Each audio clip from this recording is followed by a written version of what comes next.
une version romancée de Jack l'Éventreur est proposée sous forme de comédie musicale au Théâtre Trévise à Paris. L'histoire du meurtrier le plus célèbre de tous les temps qui fit régner la terreur dans les quartiers de prostituées de Londres à la fin du 19e siècle.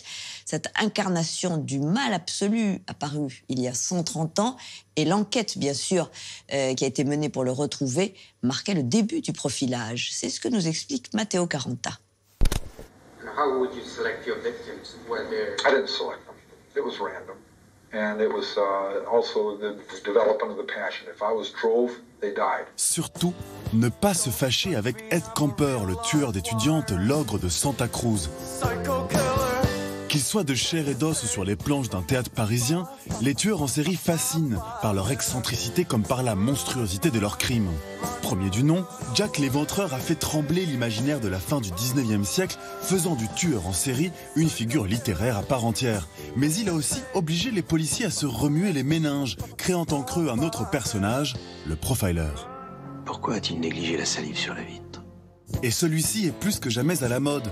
Après des films cultes comme Le Silence des agneaux, les profilers ont envahi les séries et la télévision. Dernière en date, Mindhunter, réalisé par David Fincher, qui raconte les balbutiements du FBI en la matière, mené par l'intuitif John Douglas. On ne peut pas aimer tout ce qu'on fait.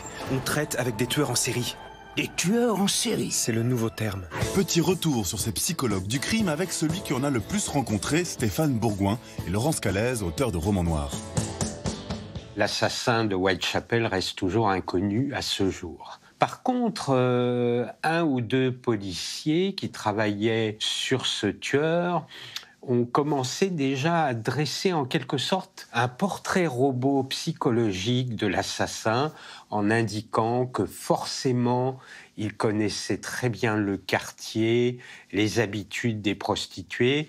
Donc on a un petit peu déjà les prémices d'une enquête qui s'éloigne du chemin traditionnel de cette époque-là. Le premier profiler, je pense, de l'histoire de la littérature, c'est Auguste Dupin, le chevalier Auguste Dupin, créé par Edgar Allan Poe dans son roman Double assassinat dans la rue Morgue. C'est en 1841. Parce que là, on avait un personnage qui enquêtait sur des crimes, mais qui avait des capacités d'observation, d'analyse et de déduction impressionnantes, au point qu'il arrivait à dresser le profil psychologique du tueur et à permettre son arrestation. On enchaîne avec Sherlock Holmes, que Conan Doyle le crée 40 ans plus tard. C'est un personnage un peu similaire. Il entre dans la tête de l'assassin, en quelque sorte, pour le confondre.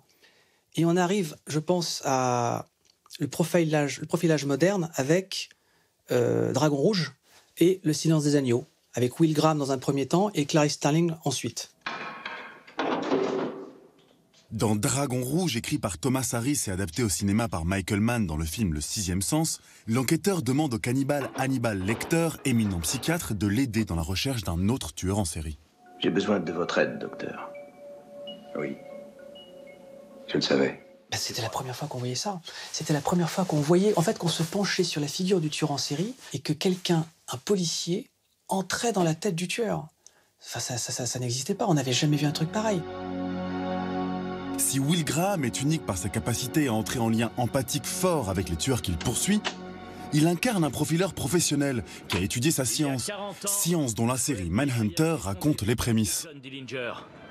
Aujourd'hui, nous devons faire face à des actes d'une extrême violence entre parfaits étrangers. On traverse le pays pour enseigner aux flics les techniques du FBI. Au départ, c'est cette volonté d'en savoir plus au sujet d'une épidémie qui touche principalement la Californie, mais aussi d'autres États américains.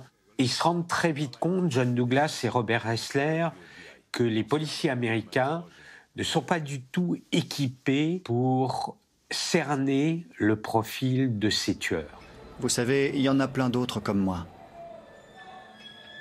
Vous croyez ? Ce qu'on note parfois en fiction, c'est que le profiler pas s'identifie, mais s'immerge tellement dans le monde du tueur qu'il en perd un peu ses repères, il en perd un peu l'équilibre. Et là, il y a une sorte de bascule vers la folie. C'est-à-dire que pour comprendre véritablement les fantasmes d'un tueur, il faut rentrer dans sa tête. Et c'est vrai que si on n'apprend pas à le gérer, ça peut être dangereux d'un point de vue psychologique.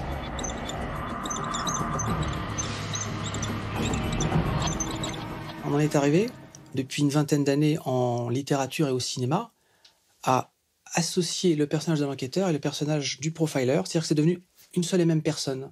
Donc le flic enquête et en même temps il a ses dons de profilage qui permet d'avoir un personnage charismatique, intelligent et qui peut résoudre des enquêtes plus facilement. Tu vois quelque chose? Pas encore. Il s'est lui-même baptisé l'éventreur.